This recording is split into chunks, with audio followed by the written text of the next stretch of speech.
రాష్ట్రంలోని ప్రతి ఎకరం ఉమ్, బాగుపడుద్ది. నాకు ఉమ్, తెలిసి ఇవాళ ప్రతి ఏరియాలో కూడా ఉమ్. కనీసం 20-30% వ్యవసాయం చేయట్లా, అవును, మానేసి. మెయిన్ అదే అంటున్నాను. ఎందుకు మానేస్తున్నారు? ఈ ఉమ్, కూలీలు ఇది దొరక్క ఉమ్, కౌలుకి తీసుకుంటున్నారు. ఉమ్, కౌలుకి తీసుకునే వాళ్ళు కౌలు ఇవ్వట్లేదు, ఉమ్, ఇచ్చేటటువంటి చోట్ల ఇస్తున్నారు, ఉమ్, ఇవ్వని చోట్ల ఎక్కువ ఉంటున్నాయి. ఉమ్, అదేమన్నా మాకు ఆ నష్టం జరిగింది ఈ నష్టం జరిగింది అని చెప్తున్నారు. ఉమ్, దీనివల్ల అసలు శాంతం వదిలేసి డ్రైగా అట్ట పడేసి ఉంచుతున్నారు. ఉమ్. ఇది సక్సెస్ అయిందంటే అవన్నీ సక్సెస్ అవుతాయిగా.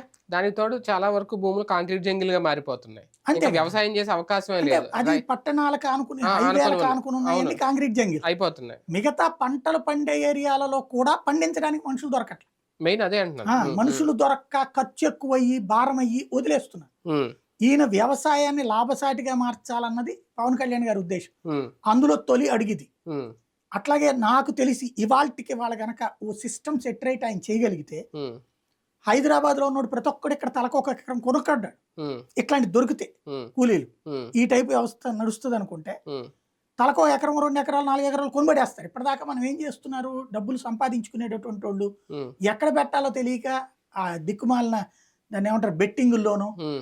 లేకపోతే షేర్ మార్కెట్